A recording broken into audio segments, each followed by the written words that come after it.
Bonjour les amis, je me présente, c'est Snoussi Radouane, donc spécialiste du 4x4 et du 4x4 léger, du 4x4 campervan et du 4x4 cellule camion. Voilà. Les équipements donc des uns et des autres vont être différents, surtout entre les légers et bien sûr les campervan. Donc c'est les, on va dire c'est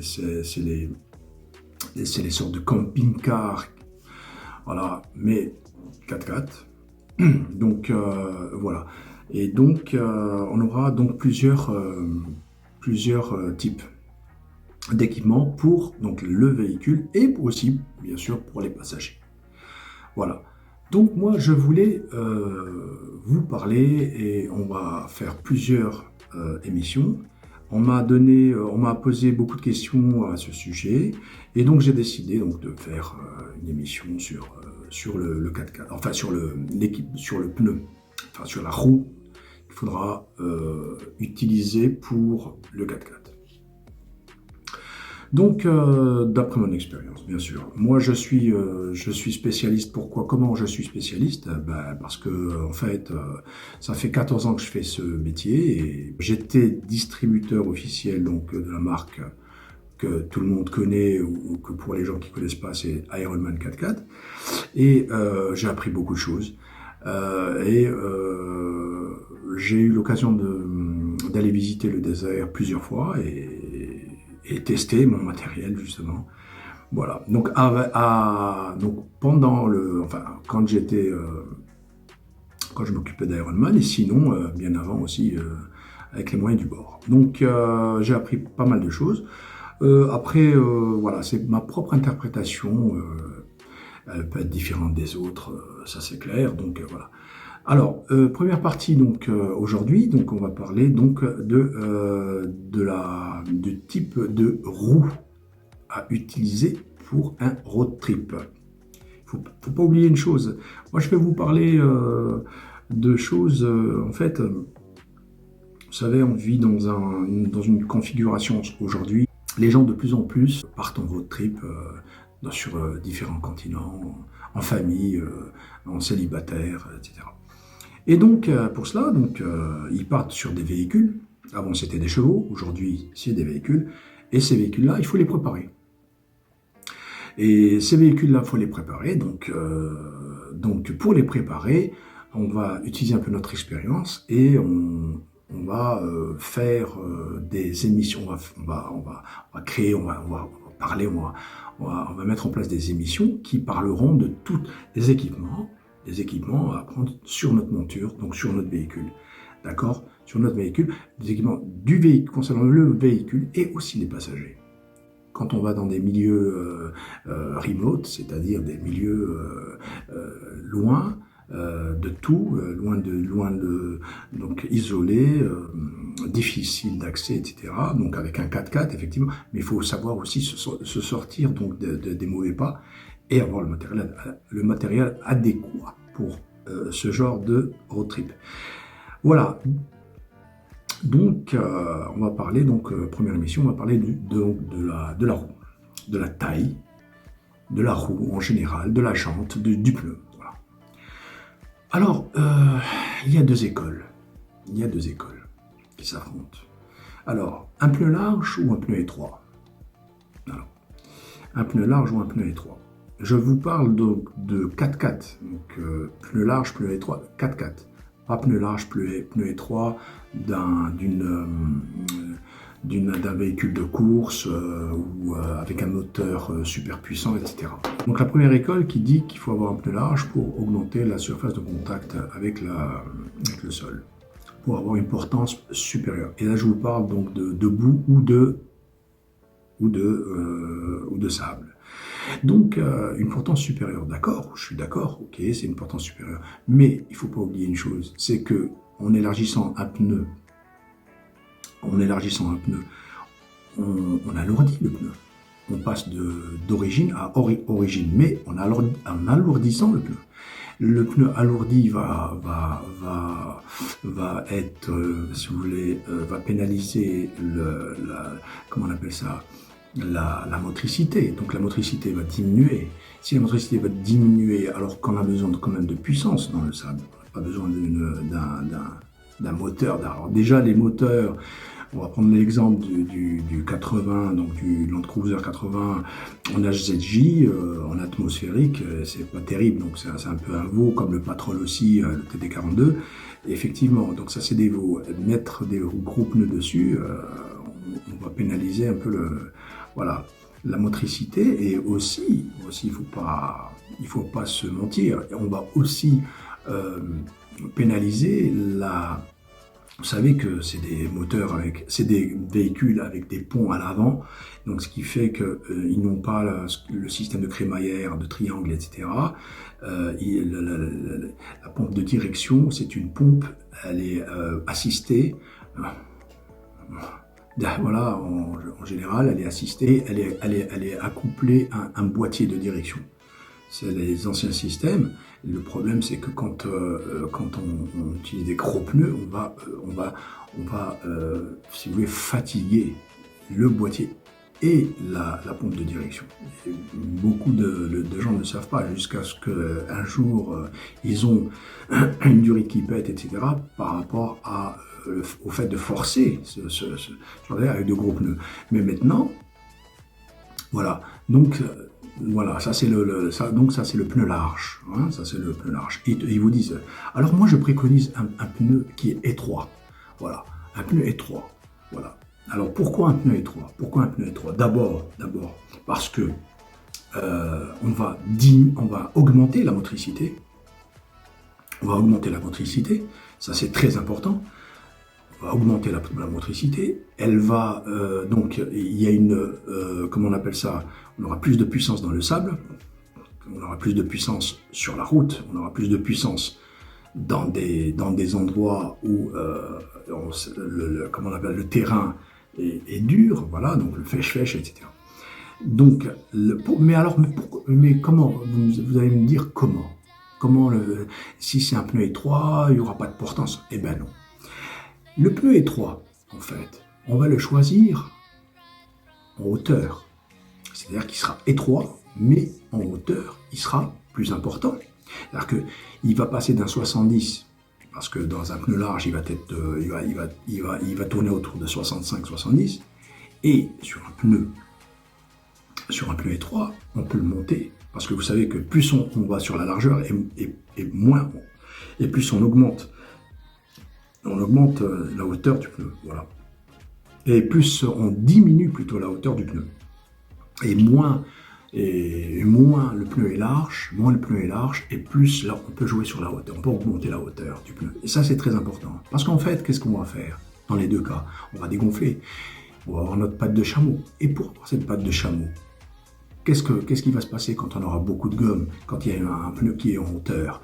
Eh bien, on aura notre patte de chameau et notre portance, parce que le pneu là, il sera large, alors qu'il était assez. Et là, on pourra jouer avec la largeur. Voilà.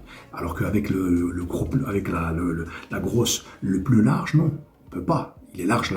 Bon, on peut pas le rendre moins large. Donc, c'est pour ça que là, on ne perd pas en motricité, on augmente en motricité, parce que il sera plus étroit qu'un pneu d'origine, donc on va augmenter en motricité, premièrement. Deuxièmement, et c'est très important, quand on roule avec un pneu avec une hauteur, donc une hauteur assez importante, comme 85 par exemple, quand on roule avec un pneu qui a une certaine hauteur, donc le pneu, qu'est-ce qui va se passer quand on va rouler avec un pneu mais qui n'est pas gonflé, donc à bloc, c'est-à-dire au lieu d'avoir un 2.2 en barre, on roule constamment en 18, c'est-à-dire en 1.8 ou 1.9, pas en 2.2. D'accord? 2,2 kg, ça c'est un pneu, c'est un peu la dimension du pneu gonflé. La caractéristique d'un pneu gonflé. Maintenant, la caractéristique d'un pneu qui n'est pas gonflé, moi je vous conseille de rouler avec une comment on appelle ça, avec une pression pression du pneu de pression de la roue de 1,8. Pourquoi? En fait, vous allez avoir votre pneu, votre roue, si vous voulez, votre roue va jouer le rôle d'une suspension. En fait, qu'est-ce qui va se passer? Dans des pneus qui sont en hauteur, la roue va travailler en diapason avec votre suspension. C'est ça qui est super, c'est que si vous avez déjà une suspension préparée, une Rhéos, etc., couplée à ce genre de configuration, vous avez comment on appelle ça, une suspension parfaite, où la suspension va jouer son rôle et votre roue va jouer ce rôle de suspension aussi. Si maintenant, en revenant sur le pneu large, vous savez que il est moins haut, hein, donc il est un peu plus comment on appelle ça, moins haut, donc il va tourner autour de 65-70, donc il va se rapprocher du sol. Et le problème c'est qu'avec des pneus qui sont pas très hauts, donc qui sont comment dire, très très bas, hein, je sais pas comment on peut le dire, mais vous m'avez compris. Ce genre de pneu, au moindre trou important, au moindre pierre saillante, etc., vous avez la jante qui va prendre. Vous voyez, donc on ne peut pas se permettre de rouler avec ça. Alors qu'avec un pneu haut, on peut se permettre. Pourquoi? Parce que justement, il y a la suspension qui va amortir et aussi le pneu, c'est-à-dire la roue, en fait. Voilà, le pneu qui va amortir.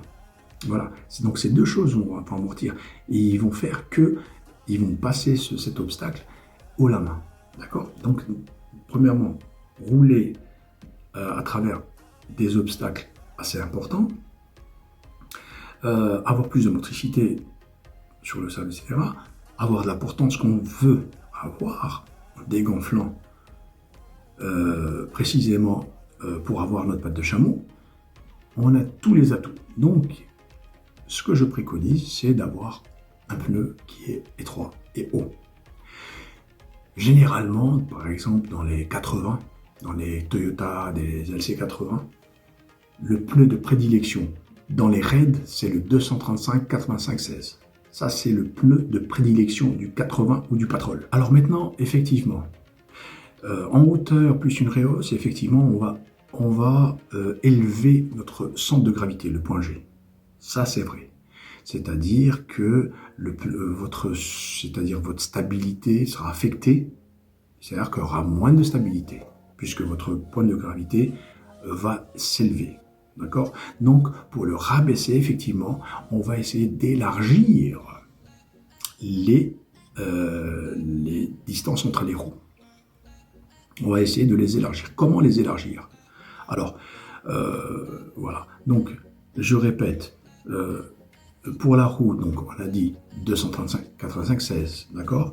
Après, maintenant, pour qu'il soit large, pour redescendre notre centre de gravité, pour avoir plus de stabilité et de tenue de route, là, il faudra, alors, ne me parlez surtout pas d'élargisseur de voie, parce que si vous voulez finir dans un fossé, dans des cas extrêmes, dans des cas où effectivement vous n'avez pas vu une bosse, vous n'avez pas vu et vous faites un petit saut, un petit vol plané, là vous allez fragiliser le pont, fragiliser la structure entre les deux roues. Et donc ce qui fait que au moindre saut, au moindre contact après un saut, là vous avez petit à petit l'avant ou l'arrière qui va commencer à s'affaiblir et jusqu'à donc à l'accident fatal, donc où les deux roues effectivement vont comment on appelle ça, complètement s'écarter. Et là c'est l'accident fatal. Maintenant, ce qu'il faut savoir, c'est qu'il y a une autre solution qui est plus sécurisée. Vous allez mettre des jantes à déport négatif. Et ça c'est très important. Les jantes à déport négatif. Vous allez donc c'est-à-dire que la distance de fixation entre les deux points, elle ne va pas changer, puisqu'elles seront fixées sur la même partie. C'est pas comme si vous aviez mis des élargisseurs, où il y a un rajout. C'est là la fragilité. Maintenant, si la fixation, elle est toujours identique à l'origine, c'est-à-dire sur les deux points à l'origine, là, c'est la jante qui va faire sortir le pneu. C'est-à-dire, vous savez, une jante à déport négatif, en fait, c'est une jante qui va faire ressortir avec un trou, si vous voulez, au milieu, donc ça va faire ressortir un peu la roue. Effectivement. Donc là, vous pouvez avoir ça. Vous pouvez avoir ça. Et tout en gardant cette sécurité. Et là, effectivement, les roues vont s'élargir, le centre de gravité va descendre. Et donc, plus de stabilité, voilà, plus de stabilité et mieux sur la tenue de route. Et donc là, c'est bon. Là, on a un peu réglé le problème. Le problème, il y a un autre problème qui va se poser. En faisant cette manipulation, on va faire sortir la roue peut-être de l'aile.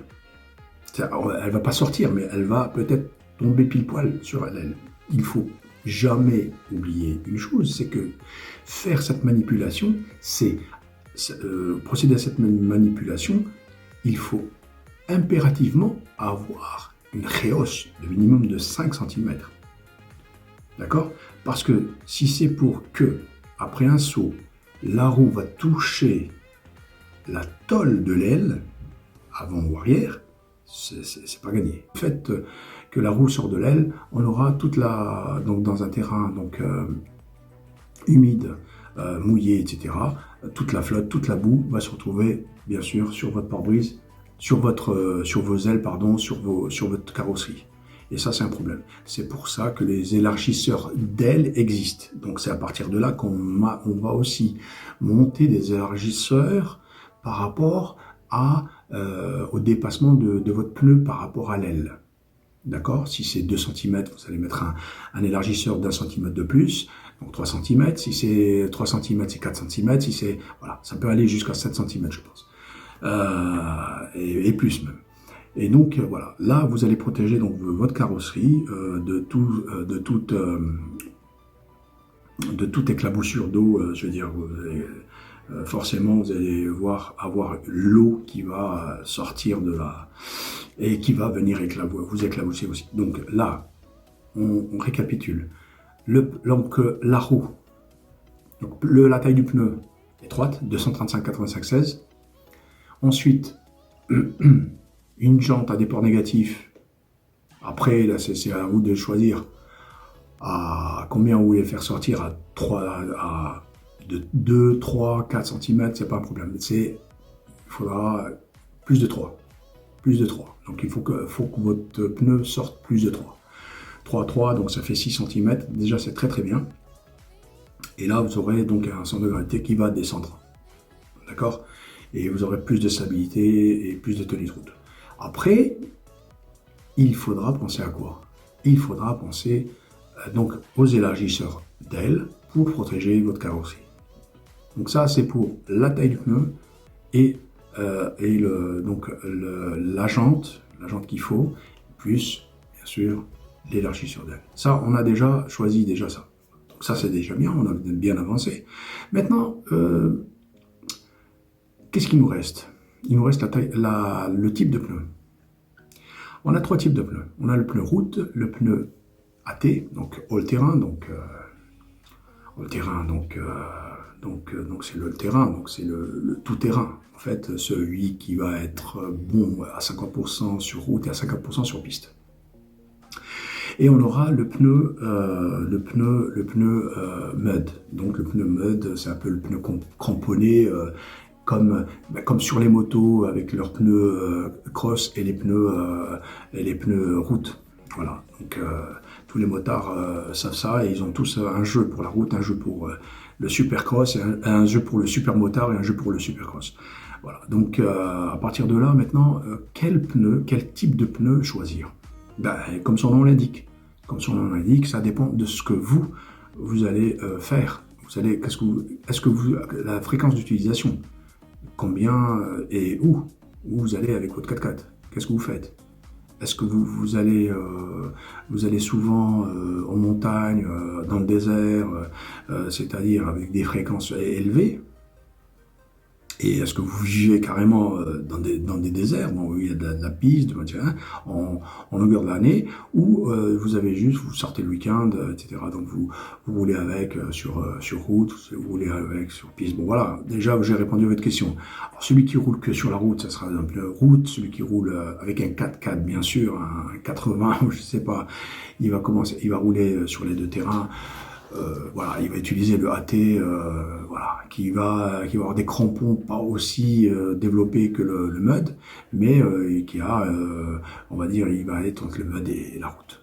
Et donc des crampons pas très hauts, etc. Alors après maintenant, quel type de pneus choisir, bien sûr. Quel type de pneus quand on est tombé. Alors moi je vous préconise, le AT, qui est un pneu voilà, sur tout terrain, donc ça sera pour moi la meilleure configuration de pneu. Alors maintenant, quelle marque? J'ai utilisé plusieurs marques. J'ai utilisé du Maxxis, j'ai utilisé donc du BF Goodrich, j'ai utilisé donc du STT Cooper, j'ai utilisé du Kumho, j'ai utilisé du Dunlop. Alors, pour moi, et j'ai utilisé aussi, bien sûr, des pneus chinois, alors de la marque Triangle.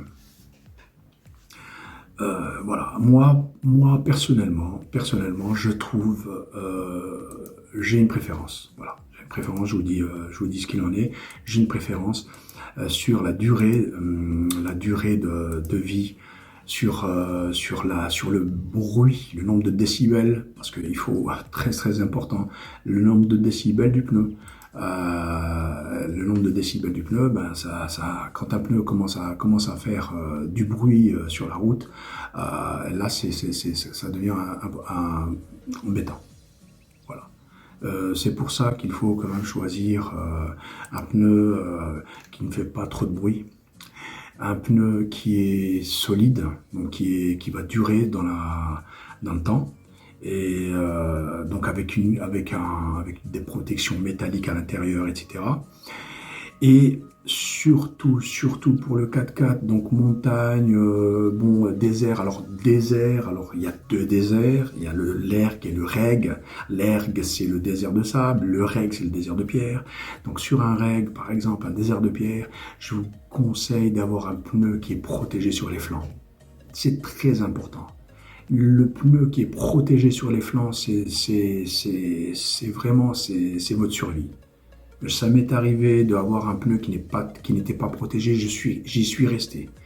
Je suis resté dans le désert. Voilà. Et voilà, quoi.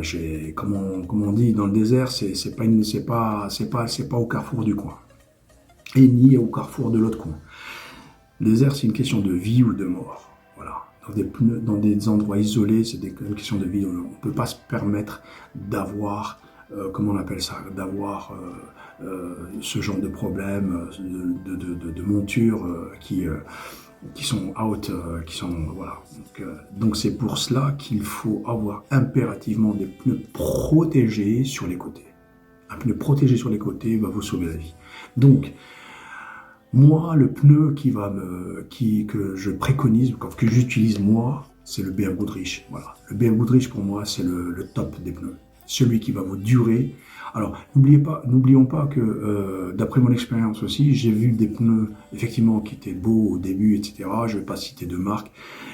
Ensuite, avec le temps, la gomme va se durcir. Je ne sais par quel processus chimique.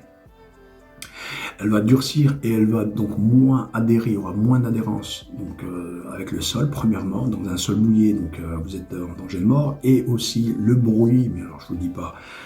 Et donc c'est pour cela que moi je préconise donc un un pneu qui va durer dans la vie, donc qui va durer dans le temps plutôt, qui va durer dans le temps, donc qui va garder pratiquement les mêmes caractéristiques très longtemps. Et ça, c'est très important. Un pneu qui sera en AT, bien sûr, et un pneu qui sera protégé sur les flancs. Très important. Voilà. Donc voilà. Pour moi, c'est le BF Goodrich AT, le fameux TAKO2. Voilà quoi. Donc pour moi, voilà, il a une motricité. Voilà. Et puis c'est un très bon placement. Il coûte un peu cher, mais c'est un très bon placement. C'est un très bon investissement. Voilà. Donc en récapitulant, donc en résumant, donc qu'est-ce qu'on peut dire? En résumant, on va dire le pneu qu'il faut choisir dans ces cas-là, avant de partir en voyage, en road trip, dans des endroits isolés, dans des terrains difficiles, dans des terrains extrêmes, dans des terrains sablonneux, dans des terrains boueux, dans des terrains difficiles, je me répète encore, ça sera un pneu étroit et haut, d'accord? Bien sûr, avec une suspension rehaussée, ça c'est clair. On en parlera dans notre prochaine émission. Et donc, il faut bien se concentrer sur le pneu. Donc, étroit, haut, avec des jantes à déport négatif, donc pour sortir un peu, pour refaire descendre notre centre de gravité. Et le pneu, bien sûr, un AT avec protection sur les flancs. Voilà. Et ça, je peux vous dire que vous allez gagner en sécurité, vous allez gagner en longévité. Voilà. Et pour moi, c'est le principal. Et voilà, toujours partir bien sûr avec 2 roues de secours, ça c'est clair, c'est le b.a.-ba. Voilà. Donc on arrive au terme de notre émission. Je vous remercie de nous avoir suivis. Moi, je vais vous dire à la prochaine émission que je vais préparer. Je vais sûrement parler donc de la suspension. N'hésitez pas bien sûr à vous abonner. Enfin, je ne sais pas si vous pouvez vous abonner parce que je pense que je suis tout nouveau. N'hésitez pas donc à me suivre pour la prochaine aventure. Et voilà, donc je suis à votre disposition si vous avez n'importe quelle question, vous pouvez me la poser. Vous avez un sujet dont vous voulez parler, on en parlera. Si je vois qu'il y a beaucoup de personnes qui sont intéressées, je peux faire une émission dessus. Après, voilà. Moi, je vous dis, donc, n'hésitez pas à m'envoyer vos commentaires et aussi donc des idées pour la prochaine émission, etc. Je suis à votre entière disposition. Voilà. Donc c'était Radwan Snossi, je vous remercie de votre fidélité et d'avoir suivi mon émission jusqu'à la fin. Et je vous dis à très bientôt, merci et au revoir.